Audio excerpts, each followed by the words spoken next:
he continues and repeatedly has done since his first Super Bowl. And I dropped the mic.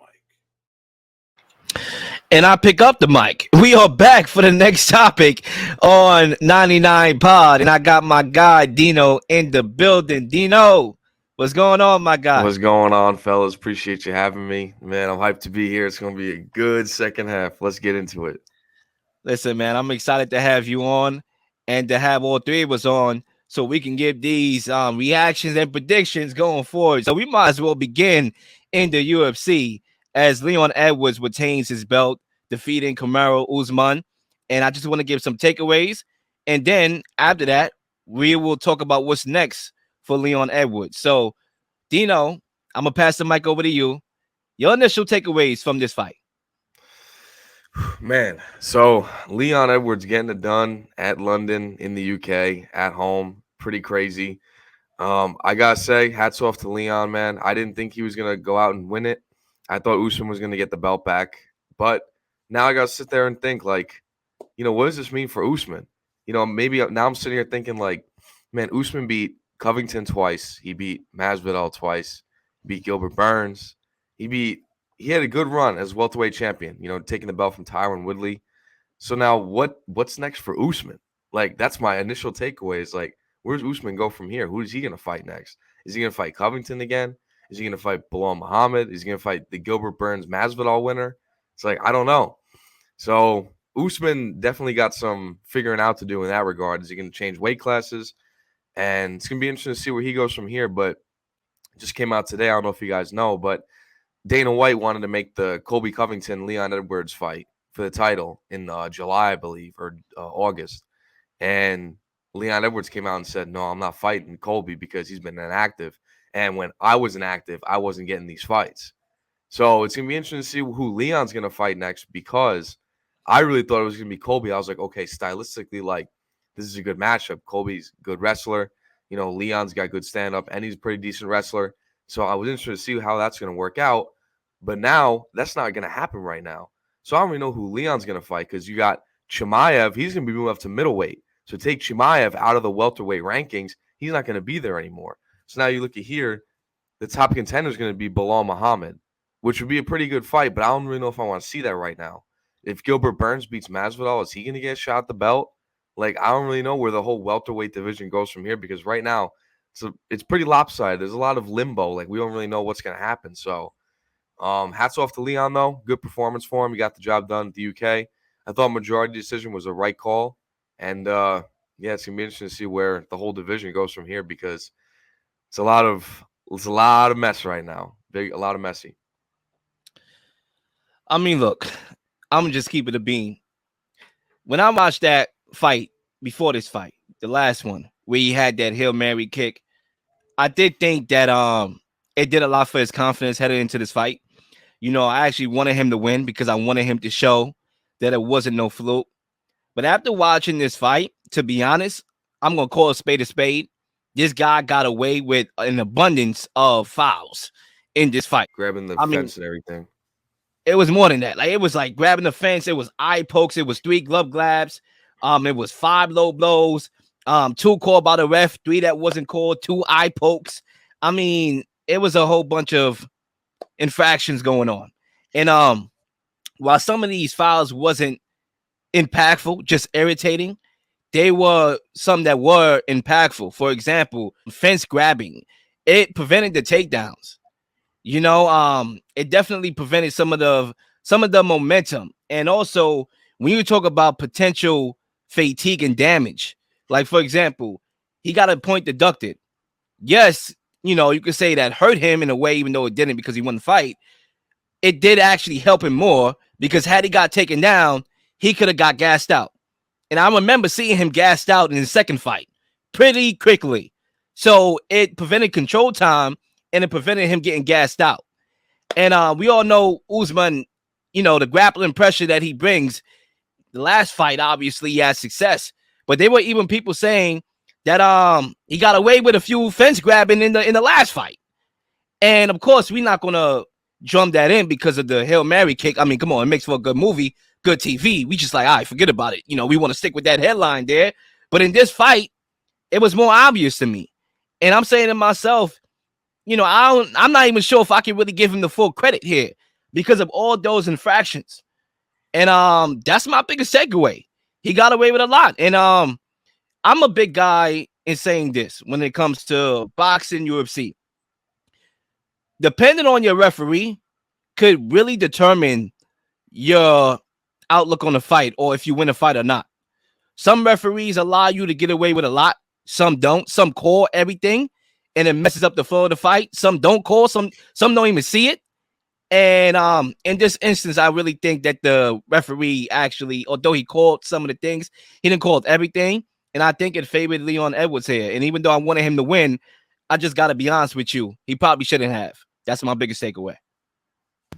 I think before anything, shout out to Leon Edwards winning the belt. I wasn't a fan of his, watching his fights prior. I didn't really know who he was until that whole Masvidal incident in the backstage that when Masvidal punched him in his face.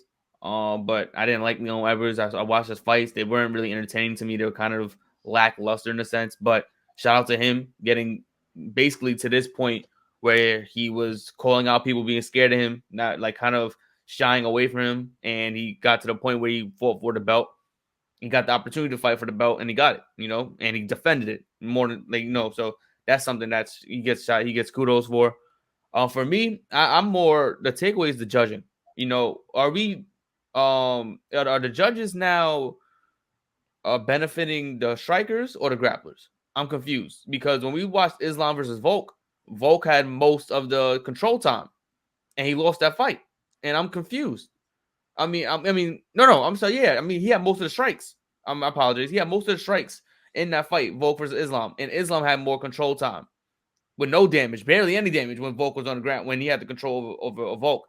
And Islam got the win because they said Volk had barely any control time. He had more significant strikes, but he didn't have no control time. Now, fast forward into here, Usman has all the control time. I'm thinking, okay, they're gonna reward the wrestler because that's what they do. They reward the grappler all the time. And now it's Leon Edwards who wins, who had 123 strikes. I believe it was 100 or 87. I forgot, significant strikes out of the 123. But they rewarded him as a striker. And I'm confused. I'm like, all right, so what are we doing here, UFC? Your judging is not consistent. One moment you're giving all the grapplers the belts because they have control time, ground and pound, or the other stuff. Khabib's career is undefeated due to the fact that he had nothing but pure control time, ground and pound every round. Usman had all takedowns. Leon Edwards didn't do a single takedown. He had 0 for 0. But he got the win. How? Because you're saying striking is what matters now? You're saying control time no longer matters. Ground and pound no longer matters in the UFC as long as you're the champion. I'm confused on the outcome because UFC has been consistent throughout the years. The last 10 years, wrestlers have been controlling the sport.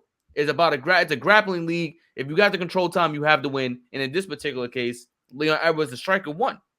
When you watch the fight, Leon Edwards definitely, you saw the accuracy in his punches. He was controlling the pace in a sense. But in recent history, you're saying it's a whole other thing. I just want some consistency from a judging standpoint because you're not showing it here. You're just like all over the place with how you judge, especially with the 48-47 going towards Leon Edwards with the point deduction. Confused to me. I mean, can I just chime in here? And can we also give a round of applause to Zay for a beautiful take because that is absolutely incredible. We are asking for consistent judging from the UFC because look at all these instances, just like Zay said, of where the control time matters. Oh, you get more control time, you're going to win the fight. And then Usman calls control time and Edwards wins the fight. And not one judge put it for Usman because take the point deduction away, it would have been 49-46, 49-46, and 48-47. So it's like, what the hell is going on here? The UFC is trying to mimic boxing's judging and scoreline when they can't. They have way too many different categories to make it a 10-9 round. And first of all, in the UFC, what even is a 10-8 round? We don't know what a 10-8 round is because they just try to mimic box. Oh, it's a dominant round. Well, guess what? I've seen some pretty dominant rounds, and the fighter doesn't get a 10-8 round on the scorecard. So it's like that's too much of a gray area. It's like, well, what is a 10-8 round? And you have control time, you have takedowns, you have significant strikes, you have total strikes. You have what body part you struck, and it's like you have knockdowns. So you have all these different categories. How are you supposed to score that accurately with 10-9? Oh, this is 10-8. Like, oh, this matters more than this. Well, maybe give us like a ranking system or something to where, like, okay, if you do this, if you get this, it's going to be a 10-8 round. Or if you do more of this significantly than this, you're going to get a 10-8 round. Or you're gonna win this round 10-9. So it's like, what matters more? Maybe we could say control time matters more, but does it really in the grand scheme of things? Because there's no like concrete thing of how they're judging this fight, because we really just don't know. It's just thrown up in the air like, oh, we're gonna see what happens. That's basically what they're saying. Like, oh, maybe today, oh, striking matters more. Look at that. Oh, wrestling matters more. Grappling matters more. Control time. So it's like, knockdowns matter more. Like, we don't know. There's too much of a vague discrepancy of the judging and the score and what matters more. So like with the UFC and mixed martial arts, can we get more consistent, rankings on what matters more and what's the biggest thing that you're going to take away from a fight? Because look at boxing. You knock someone down, 10-8 round. Like, right then and there, 10-8. You got a knockdown, you lose a point. It's like the UFC, it's not like that. And MMA is not like that. That's definitely something that has to get fixed. I would like to respond to that. When you talked about the boxing, not always the case is a 10-8 round. Like, for example, if I could use an example, Tyson Fury and Deontay Wilder won, where Fury got knocked down, he got back up and he brought it to Deontay Wilder. So you can kind of either go 10-8 or 10-9 based on the second half of that round. Because remember, there's two halves in a round, technically. So if you get knocked down, obviously it's 10-8 at that very knockdown. But if you get back up and you're winning the round after that, then you could call it 10-9. I think when you talk about this particular conversation with this particular fight, we do know that Usman got outstriked, okay, on the ground.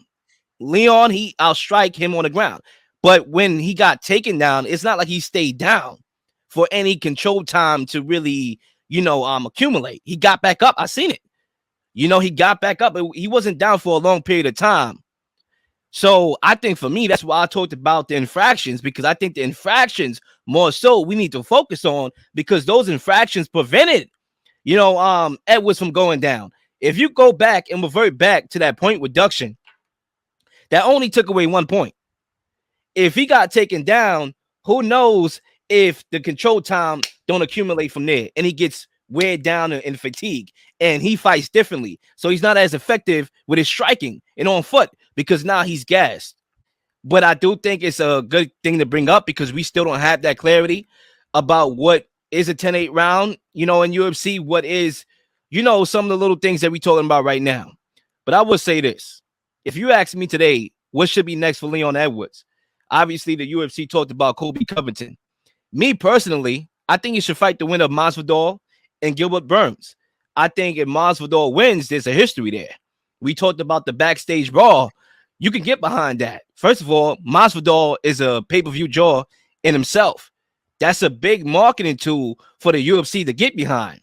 The rivalry, the backstage brawl, and the fact that this guy, Masvidal, 2 years ago, what he had, like 1.3 pay-per-view.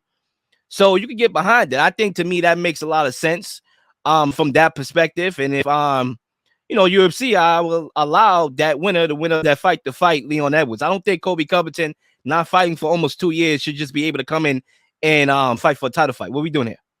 No, So, yeah, I'm I going to leave agree it with that. I agree with that for sure. Like, I think that Burns Masvidal winner should get Leon Edwards because the whole history and everything. And they were gonna fight a little while ago, but I forgot what happened. But someone pulled out or something. Someone got hurt with Masvidal and Edwards, so it didn't end up happening.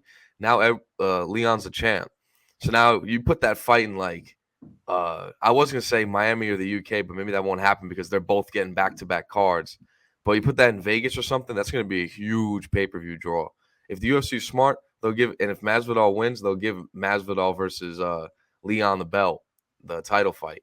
But I do want to say right here, so we talk about control time and how Islam had control time over Volk and he got the win. Kamaru Usman had 5 minutes and 3 seconds of control time, basically a whole round of control time. Leon Edwards had 0 control time. And Leon did out significant strike him by about 33. So now you look at it like, what takes it away to determine who wins? That 5 minutes of control time or the 33 more significant strikes that Leon had over Usman? Like, how do we determine the scoring on that when it's such a wide variety? Like, the control time's not even close. It's a whole round Leon was getting controlled for. So it's like, how do we judge that? I don't know. For me, I think the next fight should be Leon Edwards versus Bilal Muhammad. I think, Bilal Muhammad lost to Leon Edwards due to an eye poke, because Leon Edwards damn near poked his eye out. It was an injury. He couldn't no longer continue that fight, I believe, when they fought each other. So I think this would be a perfect matchup for the title, because you could make that argument when you watch that fight back. Bilal Muhammad had Leon Edwards' number. It seems like Leon Edwards always getting his number rang by somebody else. It doesn't seem like Leon Edwards is like really winning definitive fights often. And even if he was, we saw what he was doing to Nate Diaz, and then Nate Diaz almost knocked him out in the last second. It was like kind of crazy how Leon Edwards beat Kamaru Usman the first time with the knockout when he looked entirely gassed that entire fight, and it came down to that head kick.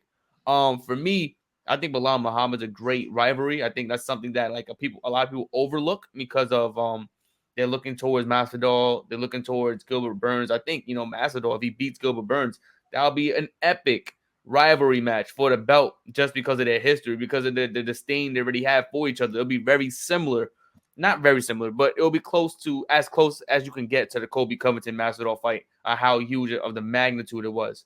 Everyone's gonna go back to Leon Edwards getting punched in the face in the backstage. And Leon Edwards is going to remember that, and Masvidal is definitely going to remember that. That would be an epic fight. But I think Bilal Muhammad right now is a fight to make if you're Dana White. I think when you look at those two, there's history there. They fought each other previously. It ended due to a doctor stoppage. And I think, if you pit them against each other now, you could possibly see a new champion. You could possibly not. But it's one of those matchups where it go either or. Usman has dominated the division for so long. You got to forget how much talent's in this division. It's a lot of talent in here, and with Usman losing both fights, it kind of opens it up for many people. I think Covington versus Leon Edwards is such a mismatch for Edwards, because Covington is a guy who is relentless in making sure he takes you down and controls you on the ground. His endurance is one of, if not the most, he has the biggest gas tank almost in UFC if you really want to go down how he fights. And I think that's something that Leon Edwards wants to avoid at all costs until he gets some experience under his belt. I think that's why he's like, I'm not fighting him. He's been inactive because you don't want to fight him. If Kazmat says, you know what, F it, I'm gonna go fight for the welterweight belt, that's something Leon Edwards don't want to see either. That guy will maul you in the first round and get you gassed out early. But I think it's very interesting what Leon Edwards is going to do. I don't know if he even fights this year. He might not even fight this year. That's how I kind of see Leon Edwards. He's a guy who could just take his time, take a deep breath and all right, I'll fight whoever draws the most money. And that's the kind of guy I can see Leon Edwards is fighting. Who draws the most money, and I'll go after them.